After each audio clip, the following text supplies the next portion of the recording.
আমরা হচ্ছে 5 আগস্টের পর থেকে হিন্দুদের বাড়িঘর লুটপাট, অগ্নিসংযোগের এবং অনিরাপত্তার জন্য আমরা এই সমাবেশ করতেছি এবং আমরা এই সমাবেশে 8টি দাবি তুলে ধরেছি।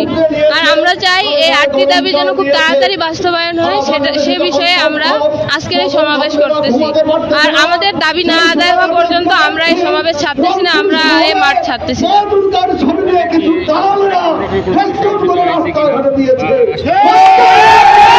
জি, আমাদের ঠাকুরকে মানে প্রতিদিন একটা না একটা সমস্যা হতে আছে।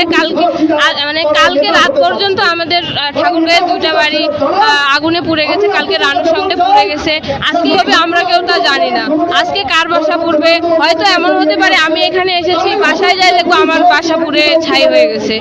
আমরা তো অনিরাপদ, আমাদের নিরাপত্তার জন্য আমাদের 8টি দাবি অবশ্যই তাড়াতাড়ি মানতে হবে এবং আমরা চাই অন্তর্বর্তীকালীন সরকার আমাদের এই 8টি দাবির দিকে খুব জোরপূর্বক চোখ দেখ বা বাস্তবায়ন করুন। ধর্মাবলম্বীদের মেয়েরা বর্তমান নিরাপদ না অনিরাপদ? অনিরাপদ। কেন অনিরাপদ? কেন অনিরাপদ বলতে চোখের সামনেই তো সবাইকে তুলে নিয়ে যাচ্ছে এবং কি হচ্ছে গিয়ে রেপ করতেছে। আর আজকে সমাবেশে তেমন কোনো মেয়ে আসে নাই, কিন্তু এখানে যদি কোনো অনুষ্ঠান হইতো, ধর্মীয় অনুষ্ঠান হইতো, তাহলে অবশ্যই হাজার হাজার মেয়ে দেখতে পাইতাম। কিন্তু আমাকে এইখানটা আসতে দেওয়া হচ্ছিল না, আমি জোর করে এইখানে এসেছি। কারণ আমাদের 8টি দাবির জন্য আমাদেরকে মাঠে নামতে হবে, কিন্তু বাবা মারা ভয় পায়, আমাদেরকে বের হতে দেয় না বাসা থেকে।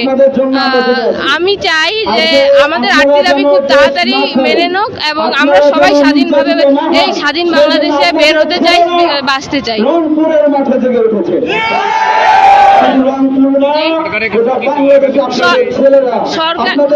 অন্তর্বর্তীকালীন সরকারের কাছে শুধু আমরা এটাই চাই, আমাদের 8টি দাবি জোরপূর্বক মেনে নোক, তাড়াতাড়ি মেনে নোক। আমরা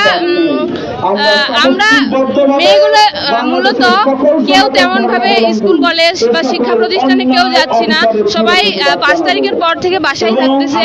কোনো মেয়েকে আমরা হিন্দু মেয়েদের বেশি করে তেমন বের হতে দেখতেছি না, আমি নিজেই তেমন বের হই না স্কুল।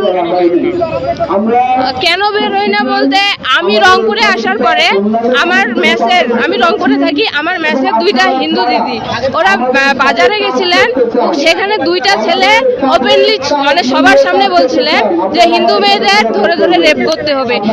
তো আমার দিদি রুট বিহেভ করে ওই ছেলের সাথে, ওই ছেলে কিছু বলে না। আশেপাশে অনেক মানুষ ছিলেন, মুরব্বী ছিলেন, তারাও কিছু বলেন নাই, কোনো প্রতিবাদ নাই, কোনো আইন নাই, কোনো বিচার নাই।